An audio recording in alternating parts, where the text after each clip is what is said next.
भगवान शिव का धनुष बहुत ही शक्तिशाली और चमत्कारिक था। शिव ने जिस धनुष को बनाया था उसकी टंकार से ही बादल फट जाते थे और पर्वत हिलने लगते थे। ऐसा लगता था मानो भूकंप आ गया हो। यह धनुष बहुत ही शक्तिशाली था।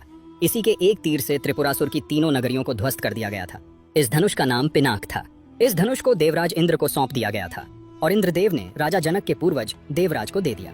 राजा जनक के पूर्वजों में निमि के ज्येष्ठ पुत्र देवराज थे। शिव धनुष उन्हीं की धरोहर स्वरूप राजा जनक के पास सुरक्षित था। उनके इस विशालकाय धनुष को कोई भी उठाने की क्षमता नहीं रखता था, लेकिन भगवान राम ने इसे उठाकर इसकी प्रत्यंचा चढ़ाई और इसे एक झटके में तोड़ दिया।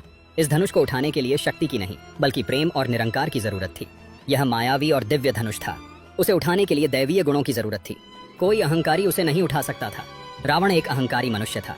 वह कैलाश पर्वत तो उठा सकता था, लेकिन धनुष नहीं। धनुष को तो वह हिला भी नहीं सकता था। वन धनुष के पास एक अहंकारी और शक्तिशाली व्यक्ति का घमंड लेकर गया था। रावण जितनी उस धनुष में शक्ति लगाता, वह धनुष और भारी हो जाता था। वहां सभी राजा अपनी शक्ति और अहंकार से हारे थे। जब प्रभु श्री राम की बारी आई तो वे समझते थे कि यह कोई साधारण धनुष नहीं बल्कि भगवान शिव का धनुष है। इसीलिए सबसे पहले उन्होंने धनुष को प्रणाम किया। फिर उन्होंने धनुष की परिक्रमा की और उसे संपूर्ण सम्मान दिया। प्रभु श्री राम की विनयशीलता और निर्मलता के समक्ष धनुष का भारीपन स्वतः ही तिरोहित हो गया और उन्होंने उस धनुष को प्रेम पूर्वक उठाया और उसकी प्रत्यंचा चढ़ाई और उसे झुकाते ही धनुष टूट गया। कहते हैं कि जिस प्रकार सीता शिव जी का ध्यान कर सहज भाव बिना बल लगाए धनुष उठा लेती थी, उसी प्रकार श्री राम ने भी धनुष को उठाने का प्रयास किया और सफल हुए।